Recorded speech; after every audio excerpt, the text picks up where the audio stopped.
Well, one of the things that I think is awesome about your story and about this story, right, is there was a spark that was kind of born, right? There was a discovery. There was something that you couldn't quite define. Mm-hmm. And something that tends to come along with that is, and maybe as that spark sort of matures or forms or whatever, is leadership, because leaders often are the ones that are doing something about it. That doesn't mean you have to have a positional authority to lead, right? It's so true. I think it's so overrated. Yeah, leading self. Just because you have others. the title doesn't mean that people will follow you. Yeah. They might follow you a little bit because they have to because of your title, but people don't want to follow titles. They want to follow courage. They want to follow passion. They want to follow a vision. They want to follow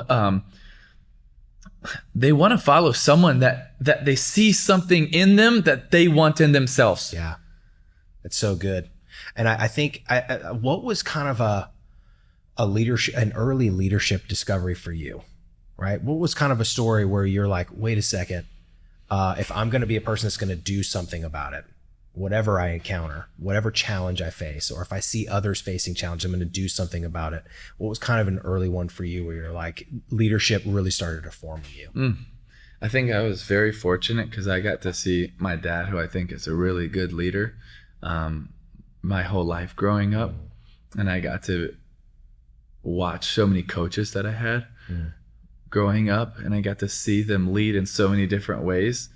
And leadership comes in all forms, sizes, shapes, backgrounds, tones, messages. It's just not one. It's not cookie cutter. Just because you go to a leadership conference and they say, do it this way, right? There's been leaders throughout history that have done it in so many different ways. And leadership is not cookie cutter. Leadership is another form of influence. And I think personally, the number one way to lead people is not for them to like you.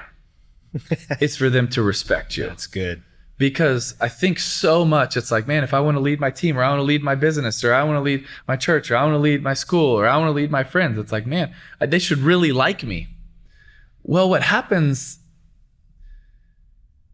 is if you form these likes with so many people and they like you because of what you have in common, or the video games, or you play sports together, or whatever, what happens when you disagree and they don't like you as much? Right? Because likes are super fickle. Look at social media. Oh, yeah. They click because, you posted a meme. That's funny. They like that. What about when you post something that you believe in, that you stand up for? They might not like it. But what happens if you form all these likes, but you don't have true respect, is the likes are going to come and go. But if you form respect, a deep-rooted respect for the other person, that's not surface level. Well, when we agree, great. When we don't agree, well, I still respect them so much that I'm going to have the conversation. We're going to dive deeper into a relationship.